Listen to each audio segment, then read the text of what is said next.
Hello dear student, कैसे हैं आप सभी लोग। आशा करते हैं अच्छे ही होंगे। तो कल मैंने आपके लिए कुछ फार्मूले लिखवाए थे, तो मुझे पूरा यकीन है आप लोगों ने अच्छे से याद किए होंगे और आप ऐसे ही हमारे YouTube चैनल पर बने रहें। तो आगे आज हम अपना जो हमने आपको बताया था मॉक टेस्ट लगाएंगे। उससे पहले मैंने आपको सूत्र भी लिखवाए हैं और कुछ और भी मैंने पीछे वाली क्लास में करवाया था। तो आज मैं शुरुआत कर रहा हूँ। तो पहले तो मैं बेसिकली चैप्टर से ही शुरुआत करूँगा, जो शुरुआती चैप्टर है हमारे। देखो आपका पहला चैप्टर है, क्योंकि आप मैथमेटिक्स के स्टूडेंट हैं, या कहने का मतलब गणित है आपकी, जो क्लास 10th है आपका, क्लास 10th।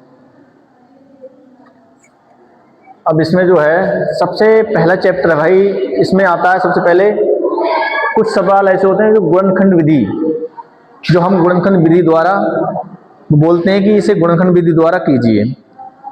देखो अभाज्य गुणनखंड विधि, इसमें कुछ आपके लिए, जैसे मान लीजिए 140 कोई नंबर दे रखा है और आपसे कहेंगे ये अभाज्य गुणनखंड विधि से हल कीजिए। तो इसके लिए आप बहुत ही सरल तरीके से आपने किए भी होंगे और मैं आपके लिए करा भी रहा हूँ। तो आपको कुछ नहीं करना है, इस वैल्यू के लिए हमें काटना होता है। तो देखिए जब लास्ट का अंक देखते हैं हम, अगर देखो जीरो एक सम संख्या में आता है, तो जीरो हमेशा सम संख्या से ही करता है, ना कि विषम संख्या से। तो इसे हम सम संख्या से काट सकते हैं, जैसे 2, 4, 6, 8, 10, 12, 14। ठीक है, तो सबसे छोटी संख्या 2 है हमारी, 2 से काटेंगे, 2 सत्ते 14, जीरो बचा, फिर काटा हमने, 2 का पहाड़ा 7 तक पढ़ेंगे, 2 तियां 6, 1 बचा, 2 पंजे 10। उसके बाद फिर से काटते हैं हम। अब आप देख सकते हैं विषम संख्या हमारे पास, और विषम संख्या हमेशा विषम संख्या से ही करती है, आप ऐसा जानते हैं। देखें 5 से काटो, 5 सत्ते 35 और 7 एकम 7 हमारी। तो ये अभी देखो आपने पूरा ही हमारा कर चुका। अब इसे हम लिखने का तरीका क्या होता है, अभाज्य गुणनखंड विधि से लिखते हैं। अभाज्य गुणनखंड, तो आप लिख देंगे 2 गुणा 2 गुणा 5 गुणा 7। देखो 1 2 यानी कि 2 है 2 बार, तो हम 2 का स्क्वायर कर देंगे, 2 की पावर 2, 5 ऐसे लिखो और 7 ऐसे। तो यह हो गया हमारा अभाज्य गुणनखंड विधि से सॉल्व करना। तो ऐसे ही कुछ भी कोई भी सवाल हो आप अच्छे से कर सकते हैं। एक और सवाल है मेरे पास, 156। मान लीजिए 156, वही बात है, लास्ट में सम संख्या है तो आप सम संख्या से ही काटोगे। तो 2 का पहाड़ा देखिए, 2 का पहाड़ा आप पढ़ेंगे 15 तक, 2 एकम 2, 2 दूनी 4 ऐसे ही पढ़ते जाएंगे, और 2 सत्ते 14, 1 बच्चा यहाँ हो गए 16, 2 अट्ठे 16, फिर काटा इसे आपने, 2 का पहाड़ा 7 तक, 2 तीन 6, 1 बच्चा 2 नेम 18। अब आ गया 9 यानी कि विषम।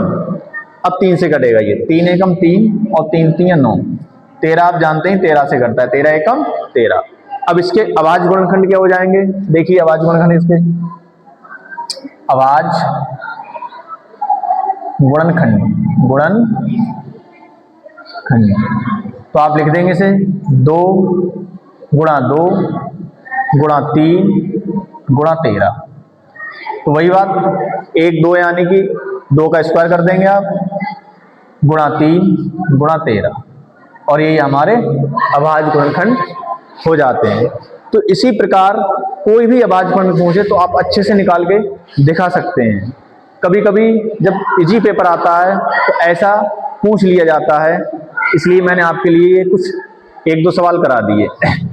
और इनके लिए थोड़ा एक चीज और है हमारे पास, यही सवाल अगर वृक्ष विधि से आपसे पूछा जाए तो आप कैसे करेंगे। देखिए वृक्ष विधि क्या होती है, मान लीजिए 140 है, वही हमने कहा आपसे वृक्ष विधि कीजिए। तो वृक्ष विधि का क्या मतलब होता है, देखो यहां से 2 तीर लो आप, जिससे आपको काटना है वो यहां लिखो इस प्रकार, जैसे 2 है वो काटेंगे सेम जैसे गुणन अभाज्य गुणनखंड है, बिल्कुल ये भी होता है। थोड़ा वृक्ष विधि का मतलब होता है वृक्ष टाइप करता है ये।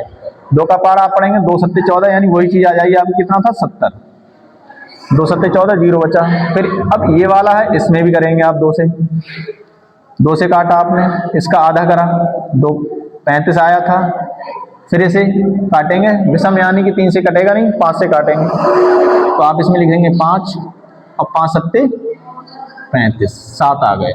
अब काटेंगे इसे 7 एकम 7, यहाँ बचा 1, और आप वहीं तक काटेंगे जहां हमारा 1 आता है, और लिखने का तरीका वही रहेगा। इसका आंसर जब लिखेंगे 2 गुणा 2 गुणा 5 गुणा 7, 2 का वर्ग 2 गुणा और 5 ऐसे ही रहने दो और 7 ऐसे, आंसर वही रहेगा दोनों का। वृक्ष विधि हो चाहे कोई सी भी अभाज्य, दोनों का मतलब एक ही होता है, लेकिन अलग अलग तरीके से काटा जाता है।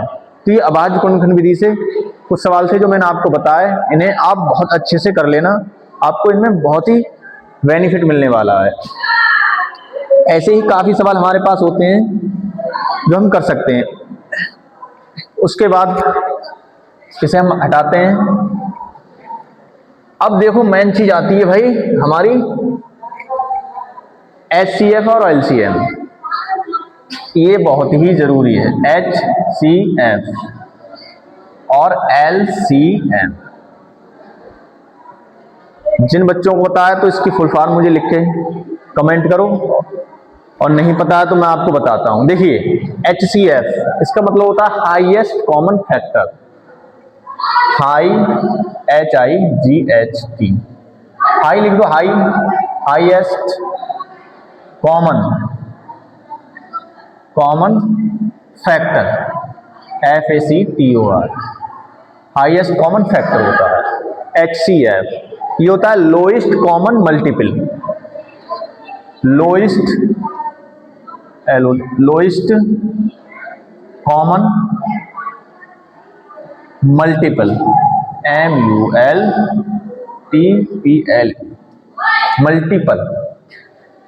मल्टीपल या मल्टीपल जो भी है, सही है। इसे हिंदी में हम कहते हैं भाई, HCF हिंदी में होता है आपका, शॉर्टकट में आप चाहें तो मासा, मासा जो आपने कक्षा 8 में पढ़ा होगा। इसे कहते हैं महत्तम समावर्तक, महत्तम समापवर्तक कह दो या समावर्तक कह दो, दोनों का मतलब एक, समापवर्तक या समावर्तक।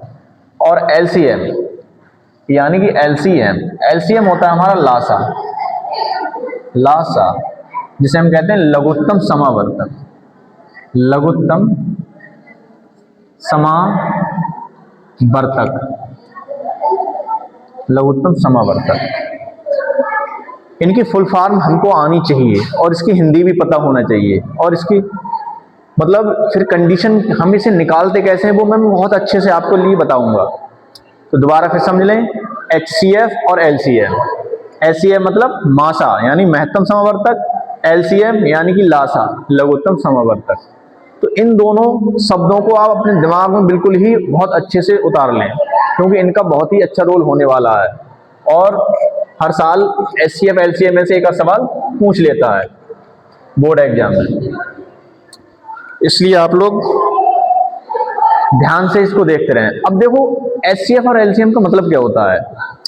HCF यानी कि मासा, मान लीजिए आपसे हम कहें भाई कोई अंक दे दिया, हमने दे दी 2, हमने लिखा भाई लो ये लिखा है आपके पास, कुछ इस प्रकार हमने कोई अंक था हमने तोड़ के ऐसे लिख दिया, और कहीं लिख दिया, फिर लिख दिया 5 8 6 जो भी है लिख दिया। हमने कहा भाई इसका मासा बताएं आप। मासा मतलब महत्तम समावर्तक। तो मासा का मतलब अभी मैंने बताया। अब होता क्या है, मासा को हम क्या करते हैं, दोनों समीकरण में ये देखते हैं कॉमन क्या चीज है। ये तो था हाईएस्ट कॉमन फैक्टर, तो इसमें कॉमन चीज क्या चीज है, एक जैसा क्या है। तो देखिए इसमें आपके लिए 2 इसमें 2 इसमें है, तो आप 2 लिखेंगे, हमें कॉमन देखना है। इसमें 2 अंक कहीं इसमें नहीं है, 3 नहीं है, 5 बिल्कुल है, तो आप 5 लिख देंगे। इसका मासा कितना हो जाएगा भाई, 5 दूनी 10। तो इस प्रकार ये होता है मासा। अब आती है लासा की बात।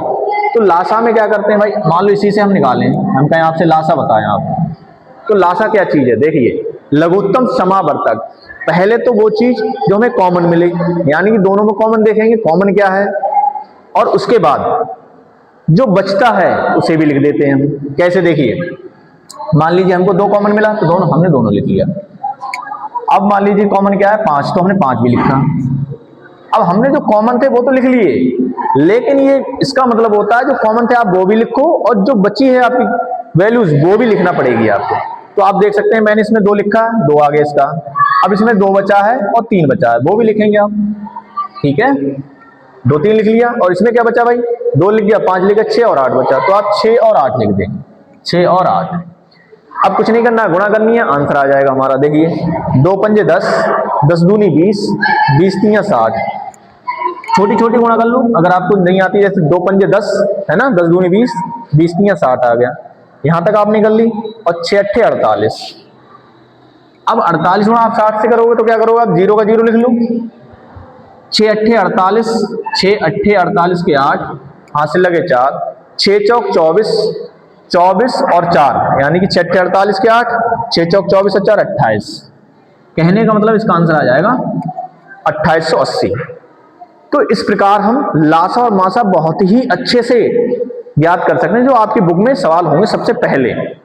जब एक्सरसाइज आप फर्स्ट खोलेंगे तो उसमें आपके लिए ये सवाल दे रखे हैं लासा और मासा। देखो मैं आज तुम्हें संक्षेप में इसलिए बता रहा हूँ कि अब इतना समय है नहीं जो आपके लिए किताब की पूरी डिटेल बताई जाए ना। अगर मैं शुरू से पढ़ाता आपको तो पहले किताब का पूरा सारांश बताना पड़ता आपको, फिर आपके लिए तो समय आपके पास इतना है नहीं। इसलिए अभी आप जो मैं पढ़ा रहा हूँ उस पर फोकस करें, 100% आपको सफलता मिल जाएगी। और ऐसे ही मेरे से जुड़े रहें, जिससे कि मैं आपके लिए अच्छे से अच्छा कंटेंट और अच्छे से अच्छा सवाल कराऊं जो बोर्ड में आने लायक हो। तो प्लीज़ अगर आपको वीडियो अच्छी लगती हो तो प्लीज़ लाइक कर दिया करो, और मेरे चैनल को सब्सक्राइब कर दो, और अपने दोस्तों को शेयर भी कर दिया करो, जिससे दूसरे लोग अच्छे से देख पाएँ। Thanks for watching my video.